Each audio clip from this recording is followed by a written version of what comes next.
Hello, everyone. This is Tejas. You're watching Future Automation uh, Code with tEcHiEs, and this is the second stream of this series. And we have Yuan with us. Thanks, Yuan, for your time. And Thank you. honestly, when I read the title of the GitHub repo, I was seriously excited for this stream. Uh, and I think let's keep everyone a little bit curious about what we are going to do, because anyways you are going to explain it. But I think it's really good to have you here. Thanks for your time. And yeah, let's get to the point directly. So, guys, we are today having here a stream on hybrid AGI, where we will be dealing with AI, how you want to expect it, you want to work as it expected. So, a little bit more details will be given by Yuan, but I'm seriously excited about it. So, let's get into it and let's get started. Over to you, Yuan. Thank you. So thank you to Tejas, and thank you for inviting me to Future Automation Streaming. Just a quick plan of what we are going to do today. So today I'm gonna first do a quick presentation of my background and the project and why we made that software, and also uh, I'm going to present you a notebook with some features that are unique to HybridAGI, and so we are going to do a hands-on more about how to set up things with an example of an agent for hotel recommendation. Okay, so let's get into it. Super excited for the stream. Let me just add. Yes, we are able to Okay, present it, so you can go ahead. okay, nice. So, my name is Johan. I'm a researcher in human-remote interaction. My previous work was not about large language model because I started AI way before. And what I was doing previously was about social interaction and in the context of a manipulation for robots. So it was involving vision, many vision, and also how to create a world state for the robots to be able to understand the physics and the semantics of the world.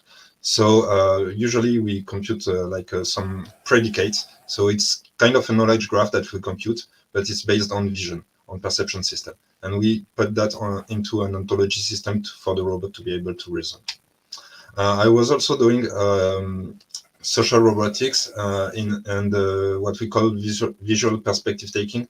So visual perspective taking is we take the place of the user and we compute an image from that place, and we are able to compute what the person see.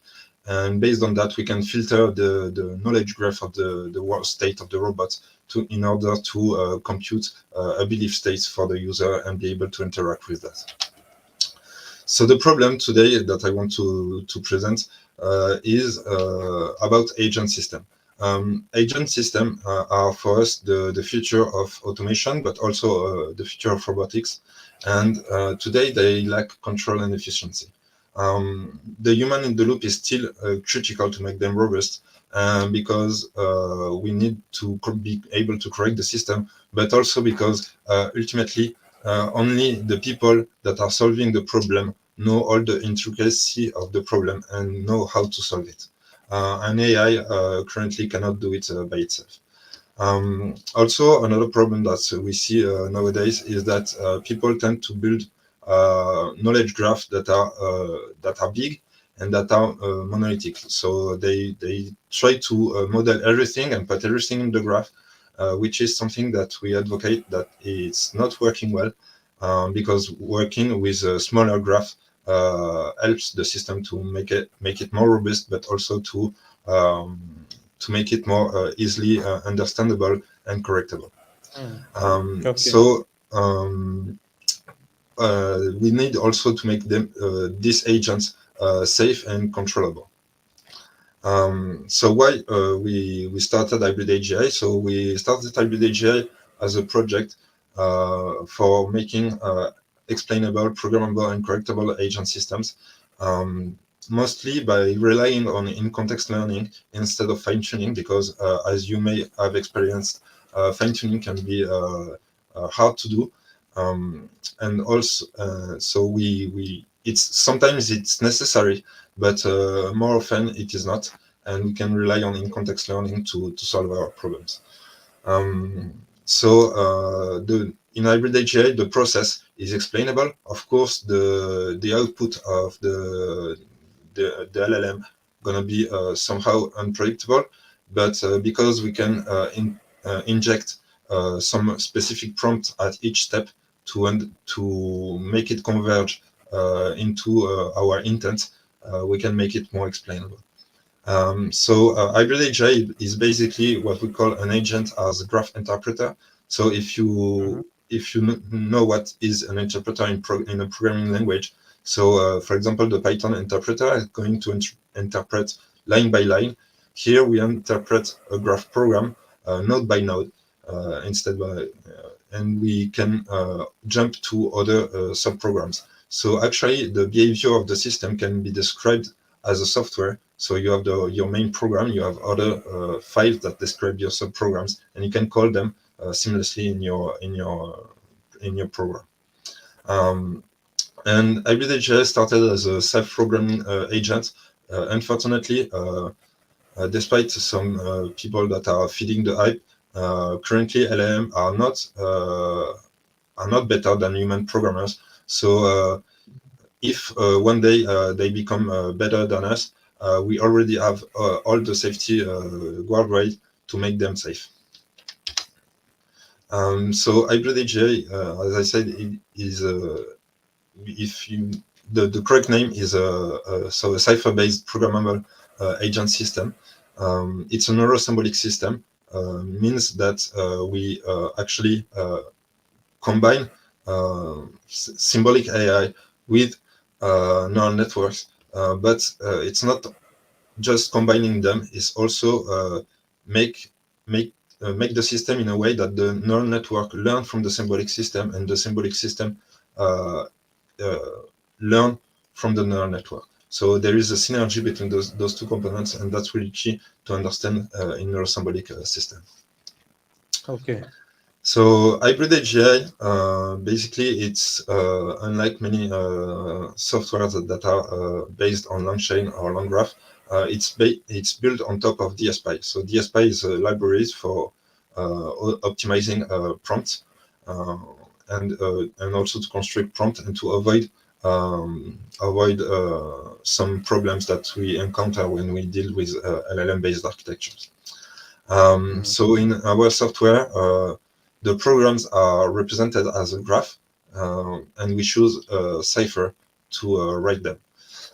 It's a memory-centric approach, meaning that we took extra care in designing the long-term memory of the agents, but also the short-term memory, in the sense that actually, like the execution of the program is actually the short term of the agent, and it have access to other components that are like a knowledge base, a trace memory, etc. I'm gonna explain that more on the later. HybridAGI is not a finite state machine, so it's not like long. Sometimes I get the people that want to know what's the difference between long graph and HybridAGI. So long graph is basically it's a finite state machines, but in HybridAGI we have an interpreter that interprets a graph program. What's the difference? So the difference is that with a finite state machine, you have a process that is modeled as a graph, and with HybridAGI, you have an interpreter that reads, executes, and can write a graph, which is different from the process, making the program searchable, but also updatable by the system without any problem. So in HybridAGI, we also focus on a cipher graph database because we choose to use this language at the maximum of its capabilities. So in HybridAGI, we have a different kind of memory system. The first one is the program memory. So the program memory is where we store all our graph programs. So actually the agents need this memory to work, and it's gonna start with the main program, and it's gonna call the program that are called in the main program, etc. in order to be able to achieve the task. Inside this program memory, we have implemented a dependency graph that allows the system to check for the dependency of the graph program, allowing us to make it safer. Because usually when you are making an agent, even a self-programming agent, so an agent that can write its own programs, you're gonna need some safety features like prohibiting the access of the agent from for example, in the main program, you always have the safety features, but also your learning algorithms. If you want to make an agent that is self-programmable, and you don't want the agent to mess with these programs. We have also a document memory, which is like a kind of now classic. So it's basically a vector-only RAG that we have implemented. And we have also a fact memory that is a knowledge graph. So a knowledge graph, like nowadays, it starts to pop up, I would say, to solve the hallucination problem. But it's more than that. Actually, a knowledge graph can be used to model almost everything, and it's a very powerful way to model a domain. And we have finally the trace memory, which is the execution of the trace that we store in memory, and we allow the agent to be able to retrieve this trace, allowing us to extend the context of the LLM to an infinite context, basically, because it can search for previous answers and stuff like that. In HybridAGI, because we actually each tool is used, each step describes the use of a tool, so we can scale any tool and an infinite number of tools, as long as if they are described in the graph. So now I'm gonna show you like a notebook about an agent for hotel recommendation, and we are gonna switch to that. I think you're gonna understand a bit better what this is about. Okay. Yes.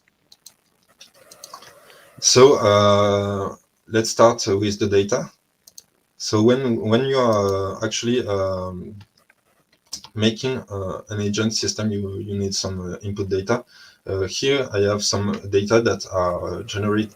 This is fake data, okay? This is the data that was generated by a LLM just to showcase the capabilities, okay?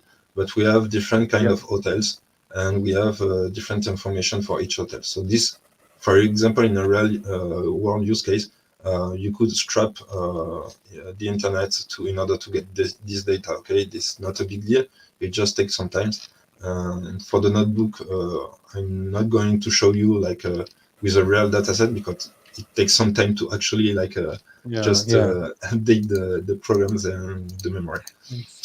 And do not visit any hotels, please. You using this recommendation. This is just fake data. Yes. Yeah.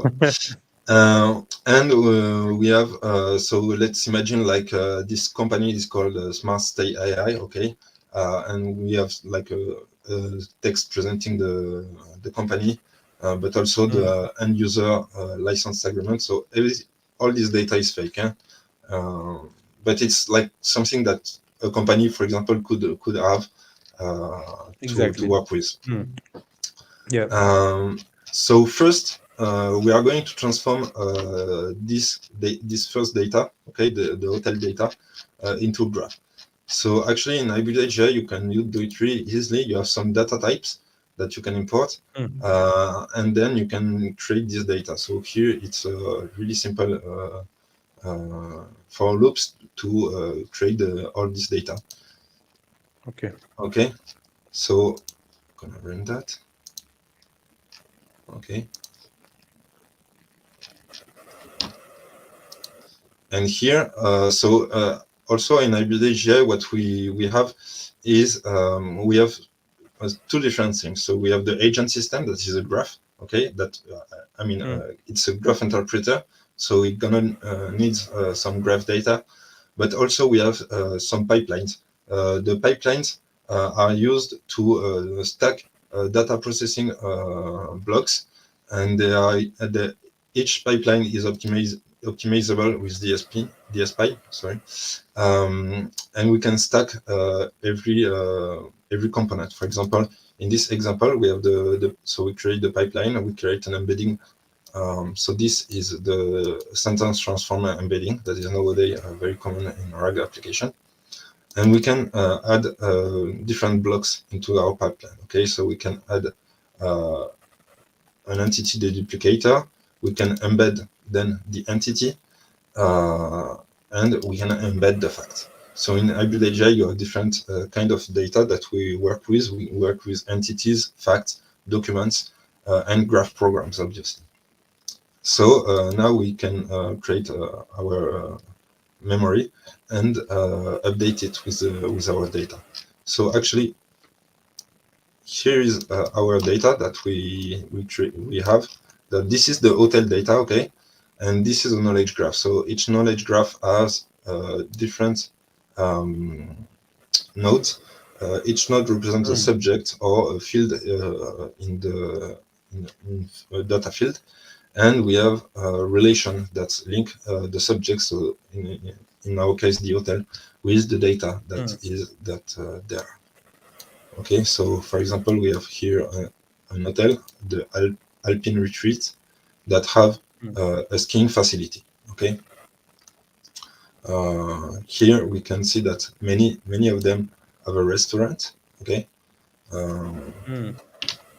but we can also embed the price, so we can have the price of the hotel and all that information inside one knowledge graph. Okay.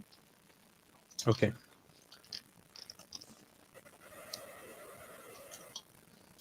Next, what we are going to do is we are going to create a small memory system for the presentation. Okay. So actually, the pipeline is a bit simpler, but we create another pipeline to process our documents. So we chunk them, we embed each chunk, which is really classic in RAG application. Okay, nothing fancy here. That's not where HybridAGI, the innovation in HybridAGI is really about the neuro-symbolic programming aspects, but all the RAG stuff is pretty nowadays common. So actually, like it's nothing new, I would say, but it's the way we implemented it. We implemented it in a way that is really modular, so you can customize all your pipeline. And now create a document memory, and we update it with our data. Okay, so if you look at here is the document. Okay, so we have the whole document here, and we have the chunks, and each chunk is embedded. Okay, and this embedding will allow us to retrieve the chunk that we need to answer a question. This Here, contains the data that you have added of hotel as well as the details of hotel, right? In yeah, this chunk.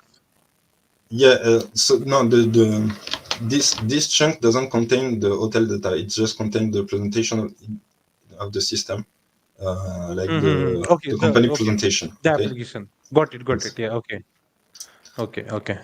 It's really what is important in HybridAGI, and what we emphasize is that it's often better to have different memory system, to be able to instantiate plenty of memory system. And then the problem is, how do you call the right memory system? How do you retrieve the good one based on the context and the question that you ask to your agent? So Okay. this is actually the second part of the notebook. I'm gonna explain you how our system handle that, and why for us it's innovative, and why it's really needed in our system. Okay. Yeah. So here, same thing. We have we instantiate another document memory. Okay, and this document memory gonna contain the end user license agreements, if you will want to ask the agent about that. Okay, so Same thing, we have some chunks here. Okay. Um, if I'm going too quick, tell me, Tejas, if there is No, any no, question yeah, that's in fine. the. Okay. Yeah, I'll let you Um, know. Yeah. so now that we have our data that is pre-processed and stored in memory, we can start to program our agent. So here comes the innovative part, I would say, in HybridAGI. So you have, we import the graph program, and so our graph program have a name, okay? The Mm. entry point of the system is always the main program. It's like a programming language, basically. That's why Mm. I said HybridAGI is not a finite state machine, but it's an interpreter with a DSL. A DSL is domain-specific language. And in this Okay. language, we created it ourselves for our needs in order to be able to control from end to end an agent system, okay? Mm. And Okay. at the same time, giving what we did with this domain-specific language is what we say in robotics. We say that we reduce the action space. Okay, so actually Okay. the agent is constrained by by the steps that are implemented in the programs. But at the same time, when you do that, you want also to give it enough flexibility. So the way we did that is so we did that by giving it what we call an algorithmic flexibility, because Mhm. our DSL is Turing complete, so we can describe any algorithms. Some are better than others, like any programming language, of course. So actually, it's the task of the user and the task of the developer to find the perfect Mm. program, the perfect algorithm for its task. Okay. Um, Okay. it's really what we wanted to show with HybridAGI is that many people say like that coding will disappear or some things like that, but it's Mm. actually far from our view of AI. For us, AI, like coding and programming an AI system, is not only helping the AI system, it's also formalizing the intent of the developer. And this is really key to understand that this formalization, like people, for example, say like, okay, now English is the new language for coding. But actually, Mm. if you just talk with plain English, it's not enough because there is no formalization, there is no logic, there is no statements, there is no loops, and Mm. you lose the formalization. And actually, having a language that's combined natural language with logic is key Mm. to have to be able to talk with the system in natural language, but at the same time being able to formalize the logic of your application. Okay, Correct. Right. Right. Yeah. so so here we have the main program. What this main program does is nothing fancy. It just call another program. So we have a program node that is in fact a Mhm. call of another program that is called answer objective. Okay, and the purpose Okay. of this call is to answer the objective question. So the objective is the input data of our agent. It's the string that you send to your agent when you query it. Okay, it's the query Okay. basically, and we can define also the program that is going to be called. Okay, so the name of the program. Okay. We can we connect those steps. So we have the starting point of the program, the endpoint, and we connect those steps. Okay, and we Okay. can build the program. When we build the program, it's actually verified the structurality of the program. So it verifies that the program is well constructed, but it will not verify, of course, the if you said something stupid in your program, it will not detect it. For that, you need to execute the program. It's like an interpreter in Python. If you make an Correct. abuse Mm. mistake, it will show you. But if it's something that is Logical syntaxically, mistake. yeah, exactly, Mm. Mm. Mm. it will not detect it, obviously. Correct. And we can print it. Okay. So Mm. basically, here is the cipher, the program in cipher. And actually, when we started HybridAGI, our whole goal was to to make a large language model that have knowledge about this programming language. It's something that we are actually working on intensively, but it's far more difficult because it's a whole new language. Imagine you have to teach a LLM a new language. It's a new language, and you have no data about it. So actually, it's a very Okay. difficult task.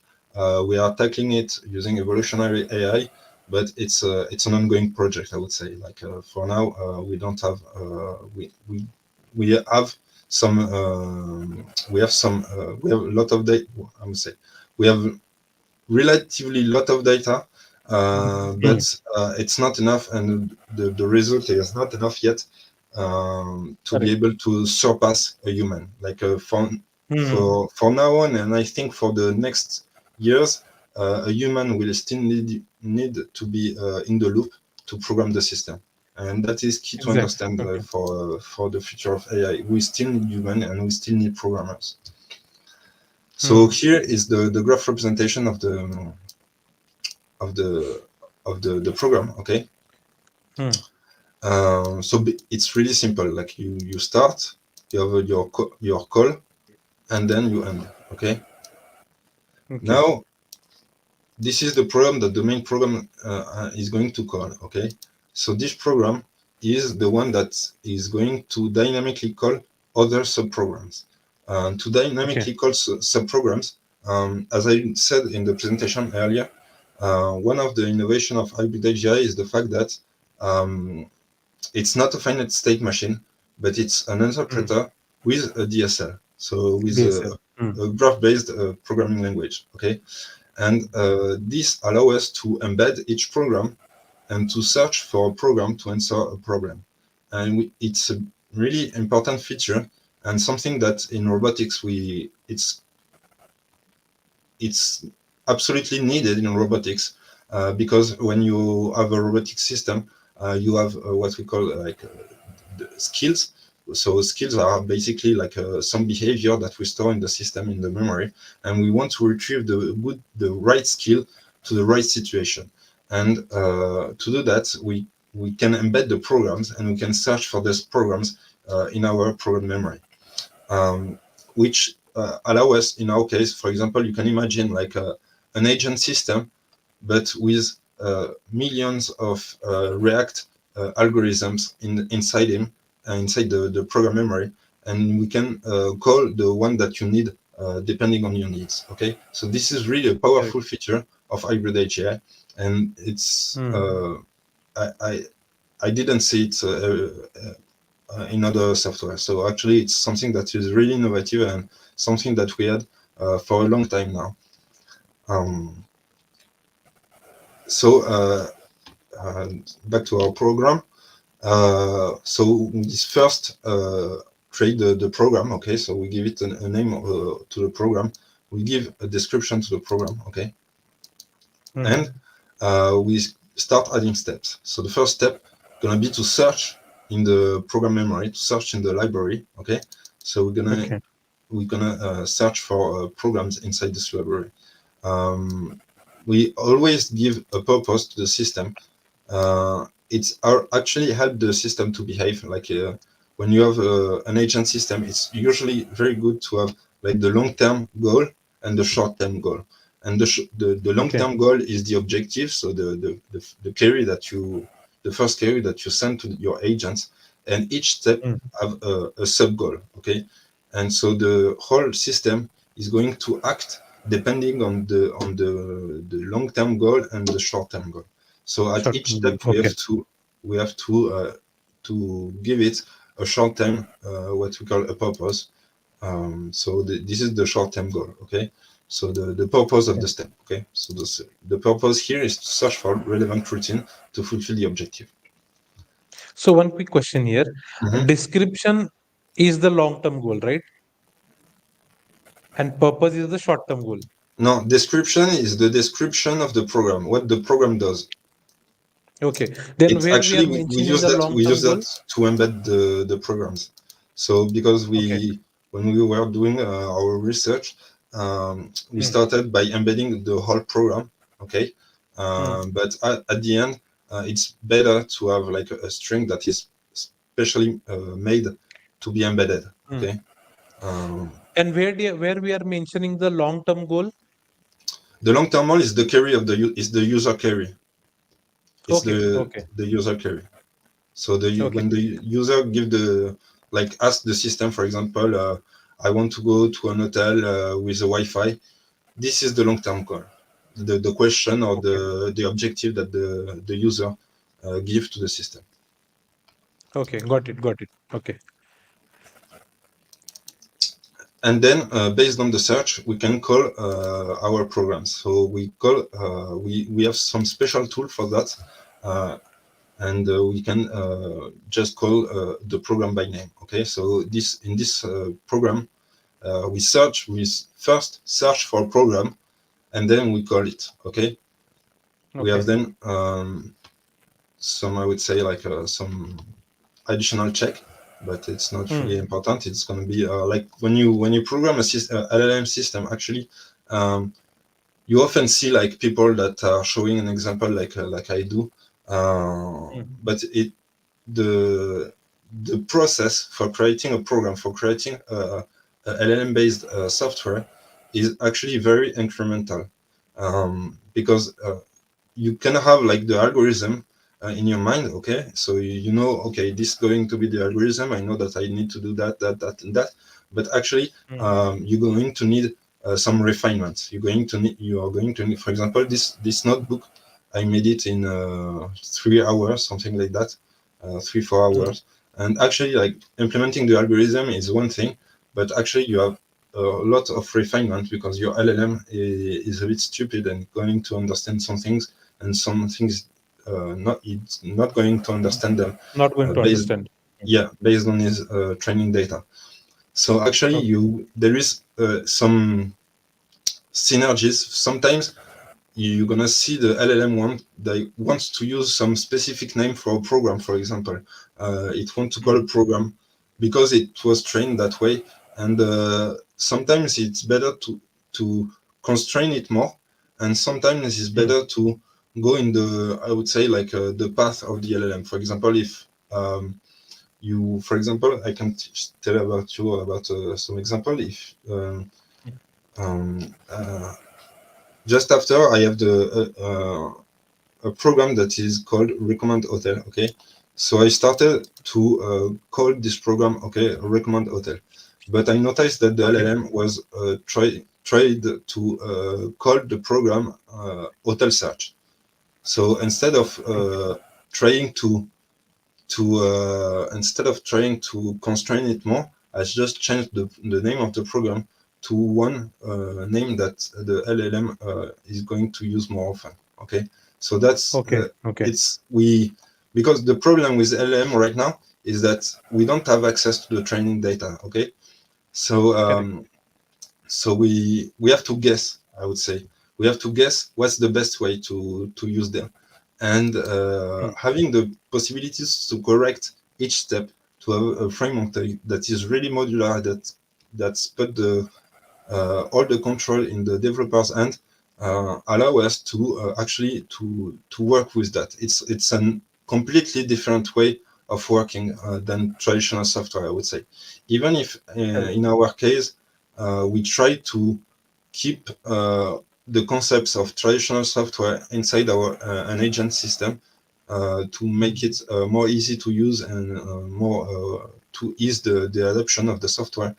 Um, we still the way to work with LLMs is really completely different than with traditional software. It's really Okay. more iterative, and you have to try again to see where the LLM failed, correct that step, and go on and go on. And that's why also we wanted to have like this control from end to end, this ability to Mm. call other subprograms and to always uh, be able to describe the final steps. Okay, so the atomic step in our system are the tool, the choose, the usage of a tool, and we are able Mm. to modify the behavior on that step. Um, Okay. and we at each step we have a prompt that is going to be added to constrain more or to give more information about the how to call that tool. Okay, so this is really important, Okay. and it's allow the developer to add to correct the behavior. If you see, okay, for example, in the call program, you start usually you start with one sentence, okay, and you see, Mm. okay, where what's the LLM is doing wrong, and you add other sentences to help it more. Okay, so you Okay. add additional instruction basically. So here, same as previously. So we have the Cipher program. Okay, um, Okay. and this everything is here. We will really focus on Cipher because Mm. our hypothesis when we started HybridAGI was that Cipher actually have been created to be easy for human to understand. And because LLM have been trained on human language, our hypothesis was that by using a language that is easy for humans to understand, it's going to be easy also for LLM to understand. And that is really true in because our research shown that even programming is another story. Okay, programming is very hard, but understanding it's easy for an LLM. You can give it this program, Correct. tell it Mm. explain me this program, and even if he was never trained on this language, because as I said, this DSL is have been Mm. created for HybridAGI. It doesn't exist anywhere else. So the LLM Okay. doesn't know this language, but because it uses a lot of natural language, and because it uses Language. a known language that is Cipher, that is already used in graph databases. So Mm. it's the LLM is able to explain what the program does, uh, etc. So it's actually Okay. it's really key to understand that, and that's why we choose this language. Um, we when you build a programmable neurosymbolic system, usually people Mm. go for Python, okay, because Python is the language that LLM understand most, okay, they understand it better. Okay. But when you are dealing with Python in in a production system, you have a lot of other engineering constraints. Um, Basically, having an agent that is able to write a Python code and execute it, it's not a good idea. Like for safety, Correct. Mm. it's not a good idea to have that. So we decided to Mm. create our own DSL to be able to control a bit more the capability of the system. Correct. Correct. Who knows? Someone will create Ultron out of this thing.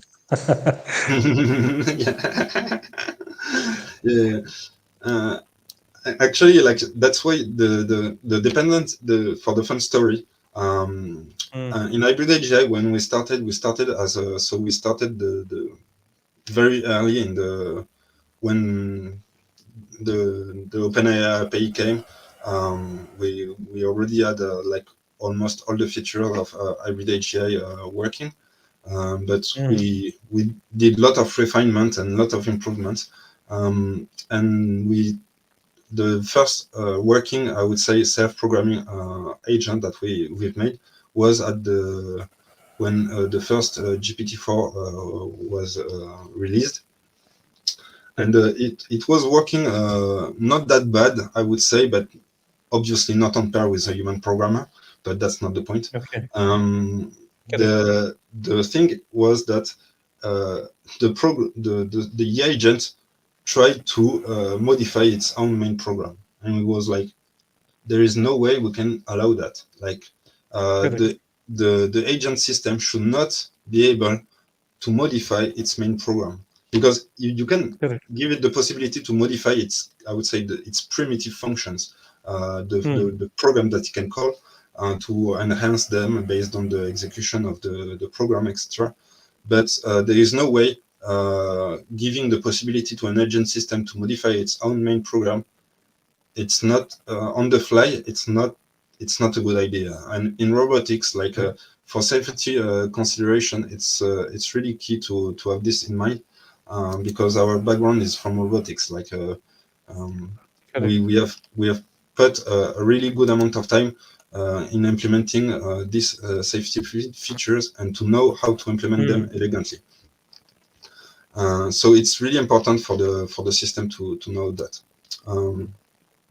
Correct.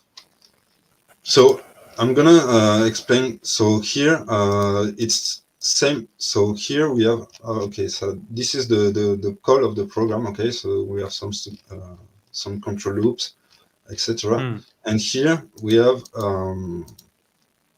the one program that is for answering questions about hotels. Okay, so Okay. this algorithm, some of you can maybe are going to Identify. identify it. It's actually Hmm. the React algorithm. So the React algorithm, you Cool. have the tool choice. Okay, so you have different Hmm. tool, and then you look back to your tool choice and you iterate like that. Okay, until you finish, and then it's the end of the program. So actually, what we showed with HybridAGI, but I think it's now really it's some common knowledge now, that React is not an agent. It's not only an agent system. React is an algorithm, and Hmm. it's only one algorithm among the infinite possibilities that a Turing complete language can offer to you. Like you can have Hmm. many more algorithms possible. Often we start with a React program when we because it's easy. There is little prayer needed. You don't have to come up. You don't have to know a particular workflow. Okay, you just this is like a general algorithm, okay, for agents. Hmm. But it's Okay. always better to then integrate your business logic, your expertise in the system. Many people are making like React agent for financial application. It's nonsense, because actually what makes an agent system valuable, it's not that you use a general algorithm, it's that you use a specific algorithm for your domain that include your business logic and your expertise in that domain. Like Correct. it's really key to have that in mind, that having a system that allow you to have the flexibility to describe something general, but at the same Hmm. time give you the flexibility to describe something more specific, more on pair with your expertise, is key for successful application of agent system. Actually, it's really key Hmm. to have that. So Correct. basically, HybridAGI is that it's a modular system that you can describe every algorithm, every agent. But actually, if you want to make a good agent system, often you're going to need people expertise, in-depth expertise and business expertise to make a program that is logical and that makes sense for your domain. Okay. Correct. Correct. Correct. So I'm gonna skip the other ones because I made a difference. So here, what we have three React algorithms, okay, React-like Hmm. algorithms for each memory system. Okay, so we have the ones for the fact memory, so the knowledge graph. We have another one for the presentation of the company, and we have Hmm. another one for the end user license agreement. So it's really simple stuff. But what I wanted to show you is the dynamic call, okay? Because actually the system can call each React algorithm based on the needs, okay? And that's Hmm. what Okay. HybridAGI is about. It's a programmable neuro-symbolic system that is able to dynamically call other programs and modify them if needed. Hmm. So in order for our programs to be retrievable, we need to embed them. So here we have a simple pipeline that just embed the programs. Okay, so we embed each Okay. program and then we update them inside our program memory. Okay. Then here is our dependency graph. So we have the main Hmm. program and we have it called the answer objective. Okay, so we have an edge here, and we have the other programs that are not attached to that are not attached to the main program. Okay, so they're Correct. isolated Okay. from the main program. And Hmm. actually, what we introduced with HybridAGI was the concept of protected programs.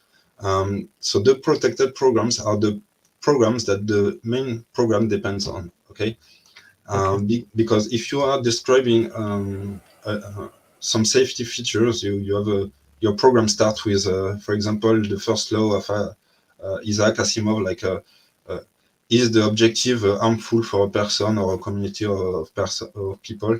Uh, Hmm. yes, no, and then if it's harmful, you don't execute the program. If it is not, you can go on, call the other program that could be like something to fulfill the objective, and then you Okay. go on. Okay, and Hmm. so it's allow us to protect those programs. So that what it means that these programs, so these two programs here, um, they are protected, so they don't appear in the search. If the agents try to modify them, it can't, and also like it cannot read them. It's really basic. So basically, we have a scope that is different. Some programs can be dynamically called and modified by the system, but others don't, depending on this dependency graph. Okay, Okay. and in each node, actually, what we have is we have the program that we stored inside the memory. Okay. Okay. So one quick question now here. Yes. The main is directly in link with the answer objectives, and answer objectives is going to decide which program to be called. Yes, Correct?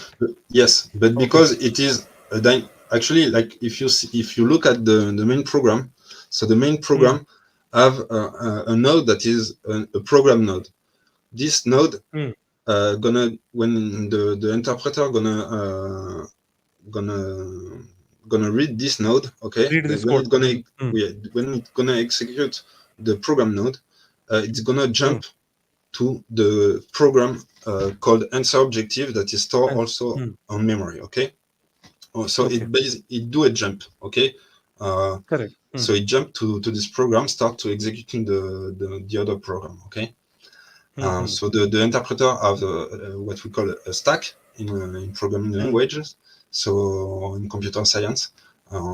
This allow the interpreter to remember uh, when it jumps to another program, it can at the end of the program that is called, it can go back to the original program and continue the sequence. Okay, so this is basic Okay. stuff in computer science. Okay, Hmm. um, uh, but here, because we use a tool, so we use an action, okay, to call another program, it's not a program node. So actually, there is no there is no direct dependency between these programs, and this allow Correct. us to be able to determine the ones that are uh, dynamically callable and the ones that are not. Hmm. Okay. Okay. Hmm. Actually, for example, you could have like other subprograms. Like here, we have just one node for the programs, but each Hmm. program can have also other dependencies.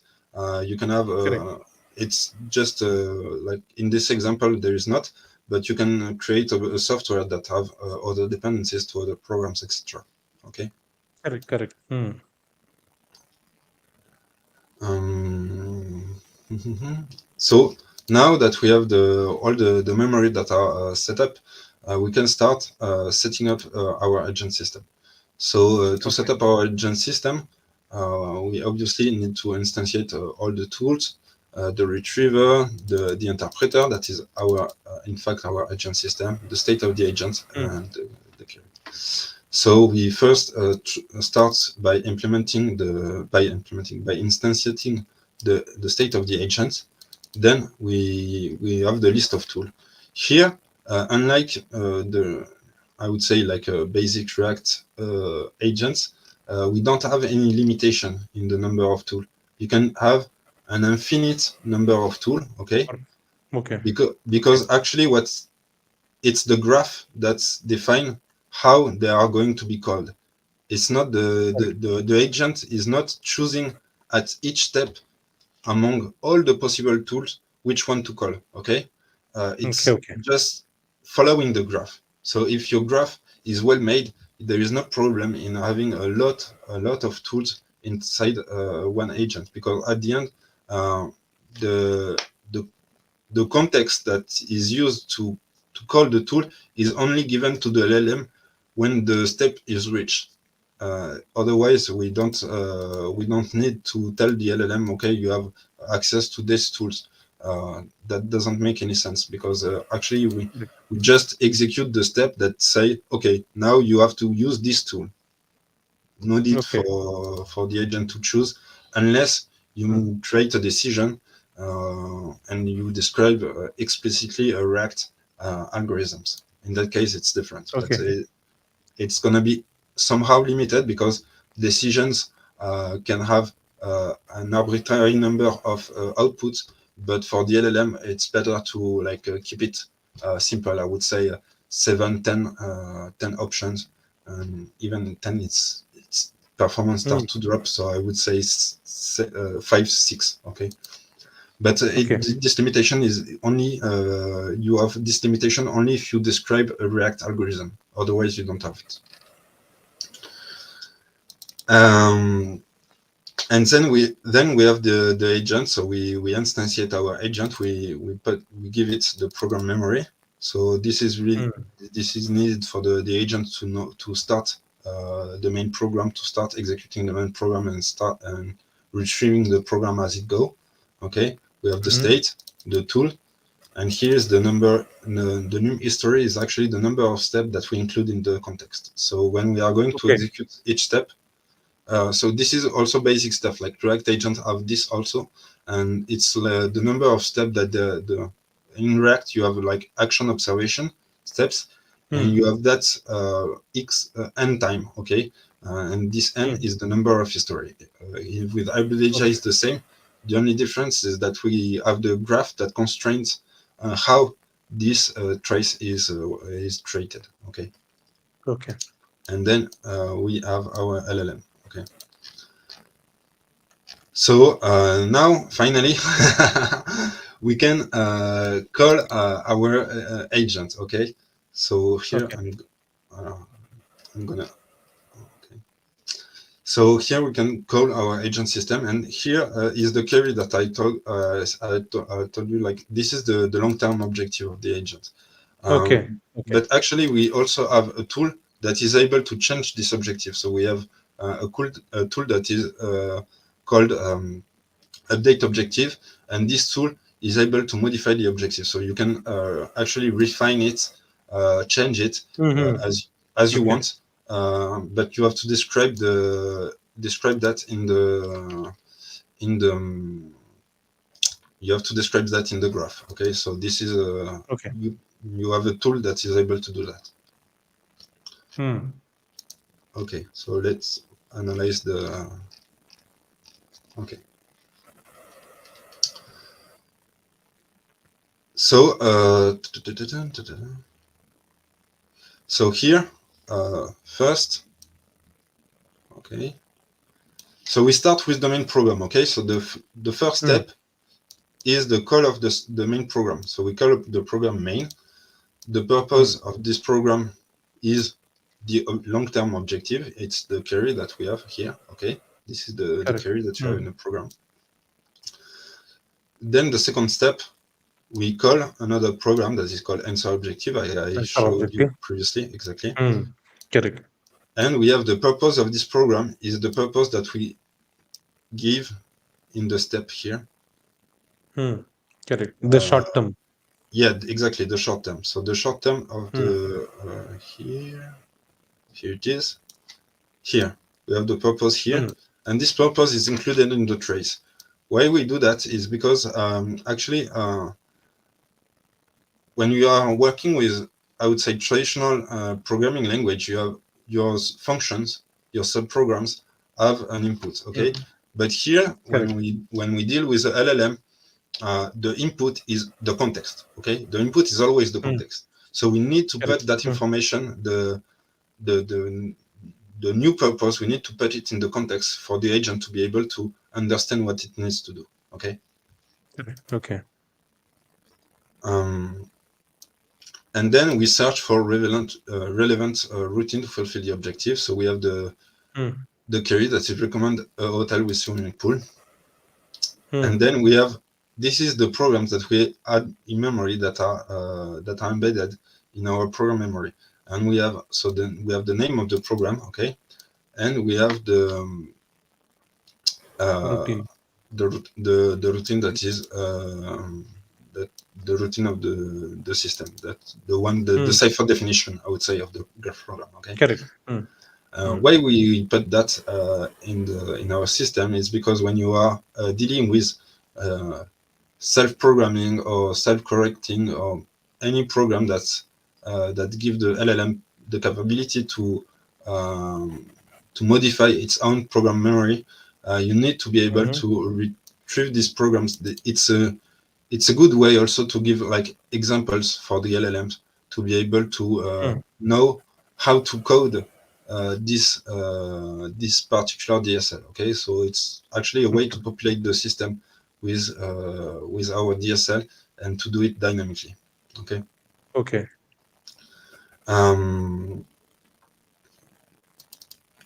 So here the LLM choose to pick the hotel search routine. Okay, so it's successfully called the routine, and then in the next step we start here. This is the start of the program. Okay, so this step is actually the call. It's the first step of the hotel search program. Okay, and then we start with some classic React based prompts. So we have different tools,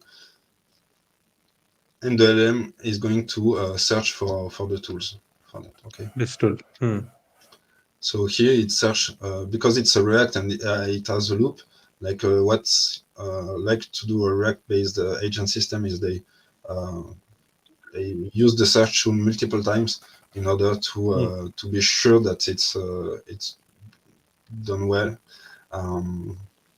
and to search more information inside the database. So here what we have is like we have here it's the fact. So the fact are the node and the relation that are inside our knowledge base. Okay, and we decided, because we noticed that the system had really a pretty good understanding of cipher language. I mean, pretty good.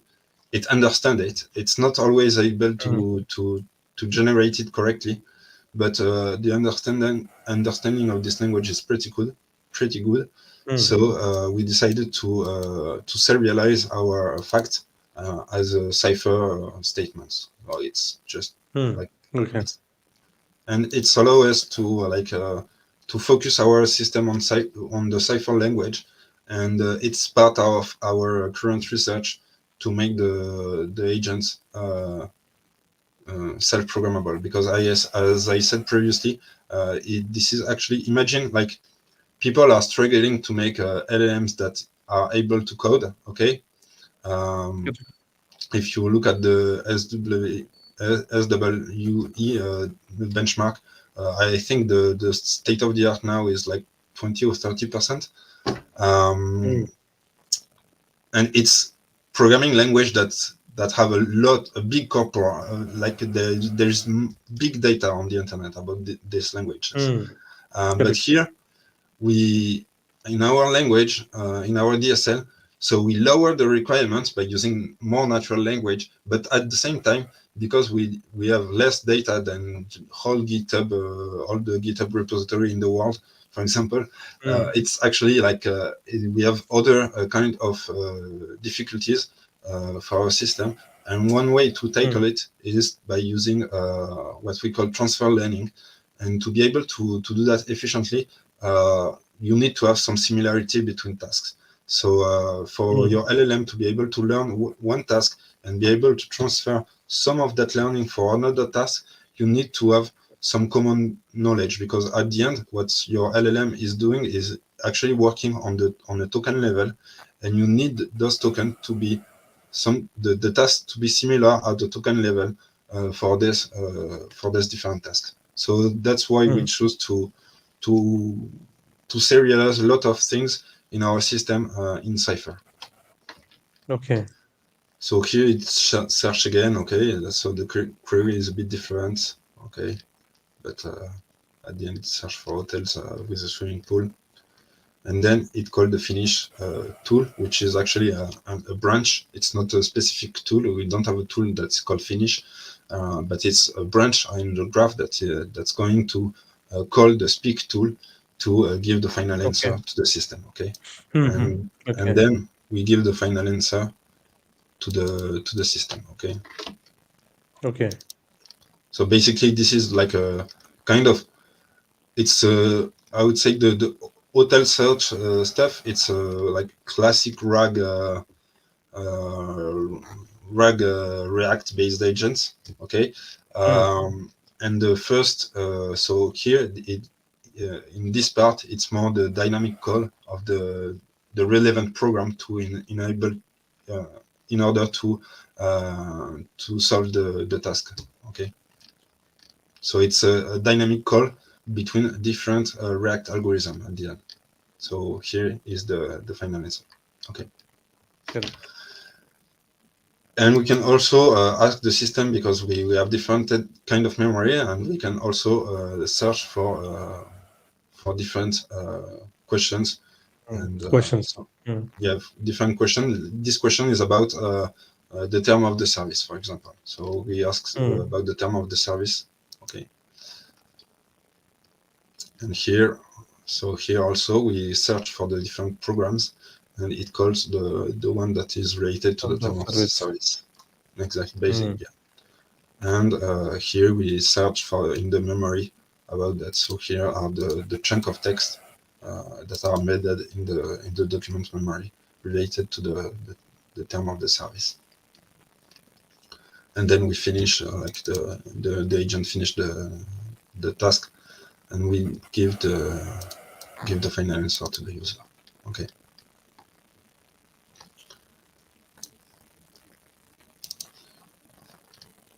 So here is the final answer about the end user license agreement. Okay, Mm. and we can like just search for an hotel in France, for example, and stuff like that. So basically, this is the same, but for another query. But it's Query. also Mm. going to search for the hotel. Okay, so it's search for an hotel. It's gonna dig inside the knowledge graph and then give us an answer. Okay, that's it. That's pretty it. What I Yeah. wanted to really show in this notebook is the dynamic call and the fact Mm. that actually it's something that I don't see it a lot in agent system, but I guess it's because Mm. like many people that are like AI, a lot of people are jumping into AI right now and LLM more specifically, and I think like everybody. If you are not new in AI, you have like before LLMs, you were doing other stuff, okay? And everyone Mm. is integrating his knowledge, his way of seeing or architecting systems into this new Mm. technology, and that's why we see different kind of systems. For example, like Correct. LangGraph is a finite state machine, okay? Um, Llama Index, they just released like a finite state machine, but events driven. So people that are doing Mm. web stuff, they are really familiar with this concept of events. Even in robotics, Events. Mm. we use that Mm. a lot. And here with HybridAGI, we wanted to create something really different, and we chose to Mm. like ground our concept into a programming language instead of having a finite state machine. We have a programming language which is Mm. different and allow us to, for in the future, the end goal of this software would be to for the system to be able to program itself at some extent. It's like right now the LLM are not capable enough to be able to program itself um, in a reliable manner. Okay, but mm. I have no doubt that maybe in 5 or 10 years we are going to be able to do that. And right now with HybridAGI, we already have all the tools and all the architecture that is working for that goal.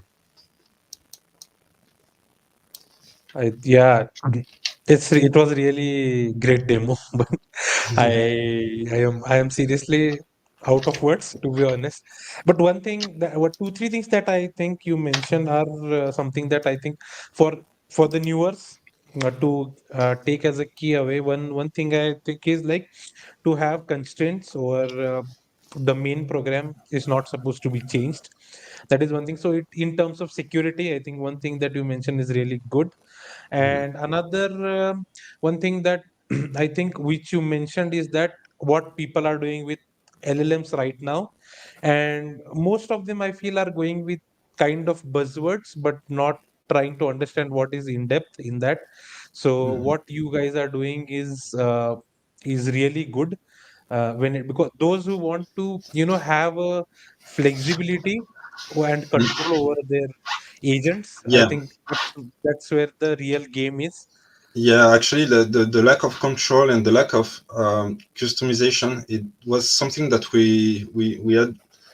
It's something that as a developer and as someone that really dig into the concept really deeper into the concepts, I was really feeling frustrated by all the frameworks. And yeah, so that's why we also, when we started with LangChain. And then, for example, LangChain, they pivoted to be able to be more user friendly and less technical, I Mm, would say. Like the so actually, a lot of people started to use LangChain because it was easy. Like you, in few lines, you could set up a React agent. But when mm, you try to customize and you try to fit this agent to your particular to your specific use case, it's really a pain in the it's a pain.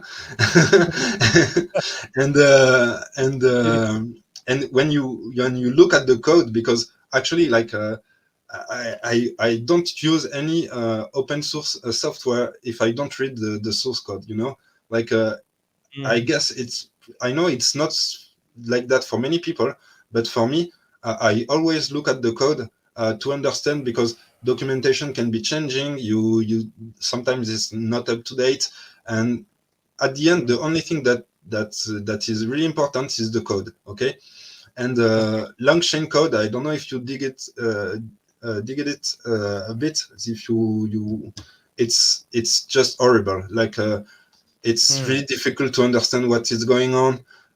There is a lot of abstraction, lot of abstraction for things that are not even needed. And so mm, the goal with HybridAGI was really to have some abstraction that are elegant. Um, mm, and we also, another a project that we really liked was DSPy, and DSPy is really mm, a well-made project. Um, and also they are going to have a big update in the next month. Um, mm, so we are eager to see what's coming for LLM application. And yes, keep in mind also that agent system. Um, Many people ask me how we want to put everything into production, and we want to to create a SaaS based on agent system. And I'm like, mm, are you guys really up to? Do you know that it's still something that is like it's R&D, like it's research mm. right now. It's Correct. agent system Mm, are research projects. Like you cannot put it into production like that. uh, mm. First make it work, and then when it works and when you are sure it works, when you do your own benchmark, when you do everything right, think about Correct. production, think about scaling at the end, not before having something that works. Correct. No, that's right. Yeah, I think one thing that one thing I liked about in demo was about how conscious it's. So conscious is not the exact word, because if I'll say conscious, people will think about Jarvis suddenly. But it's like, but it's closer to what we feel right now. It's able to decide what's the next step. Although right now, one thing we need to focus more on is keep making it more secure. And I can see in the comments also a lot of people are saying, okay, like, LLMs are overrated for Uh, sure and not yet yeah, secure, but because a lot of people are, yeah, yeah, a lot of people are about the trying to find jailbreaks yeah, for yeah. that. But Yeah. about the jailbreak of LLM, I want to say something about that. Mm, What people call jailbreak in LLM is basically you remove the I would say like the safety features of the LLM that don't tell how to make a bomb or whatever things you want the LLM to say. yeah. Um, but actually, I don't think uh, it's any problem. Like for me, the security concern is like first you should how to prevent to prevent prompt injections. You should not use LLMs. It seems Mm, obvious, but you should use a classic classification pattern. Okay, mm, because you cannot use something. You cannot use a technology that you can circumvent mm, to prevent a problem that is really like it makes no sense at all. You should use a classic classificator to classify the query of the user. Try to know mm, if it's try to jailbreak your LLMs, and then you don't process that request. It's mm, so obvious for me. Like I'm not even like it's something that I'm like no, it should not be working mm, like that. You should not use LLMs to try to detect cipher injections first, mm, and then it's the if you removed all the safety guidelines of the LLMs. Actually, it's not a problem because for me, the safety and the behavior of the system should be dictated not in the LLM but on the symbolic level. So it's on the higher mm, level that you specify the behavior of your system. So actually, for hybrid AGI, for example, it makes sense to use LLM that have been abducted. No, sorry, maybe it's not the good word. I don't have the uncensored.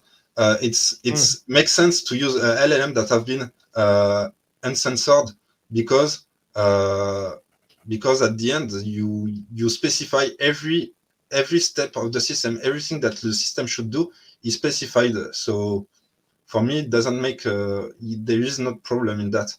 And for Mm. and uh, and when you have to sanitize the user interaction, just don't use the LLM to classify that. Okay, so basically, what you're trying to suggest is that LLM should be put at the end after following all the constraints, securing the prompt, checking the prompt, all the things, and at the end, if there is extreme need, then we go to the LLM, is what you're suggesting. Hmm. Yeah. Okay, yeah, cool. I think we have exceeded the 1 hour mark, and I can say that. We have a lot of comments, of course, but uh, unfortunately, there were not much of questions. And whatever questions are there, I have already asked, which hopefully are in the thoughts of all the viewers. But yeah, I think thanks for the time that you have provided, and it was really awesome demo. Every time you said that it will decide which program is to be accessed, I was feeling like there is a Jarvis being created somehow. But yeah, it No, was no, no. really fun. It's something also that I want to emphasize. So imagine I came from human-robot interaction. Okay, I was doing stuff with AI stuff with humanoid robots, and you don't imagine how people can anthropomorphize like a program. And at the time, we didn't add any LLMs. Okay, so the we I started in at the end of my thesis, I started to use transformers and LSTM and stuff like that, but it was not that powerful. Okay, so nobody was even considering that this kind of algorithm had any conscious or whatever. Okay, Mm, and people was already anthropomorphizing robots because the robots look like a human. They have a head, they have two arms, and correct. and this is something that is really common in human robot interaction. People anthropomorphize AI and robots, but we should not like it's at the end. It's just silicon. It's an algorithm, and Correct, correct. we should not try to. And actually, like in hybrid AGI, what we tried is like to ground everything into computer science and to like we Mm. have a Turing complete algorithm language. Sorry, we have a Turing complete language that allow us to describe any language, and we should think about that about LLMs as computers. They just computers, basically. More of a practical emotion, I can say. Okay, so yeah, I think we are at the end of the stream. Thanks, Yuan, again, and thanks to Letitia. Of course, I'll send her my regards, but of course, you also let her know. So shout out to her for connecting us, and it was Thank you to really a you. great stream. Yeah, super mesmerizing. I can say it was really good. So I'll urge everyone to take a look at the repository. I'll surely add the repository in the link in the description. They have added a good README so that you can get started. And you'll be sharing the notebook link with me. Is there or PDF or something like that later on? Not immediately, but Yeah, I can actually.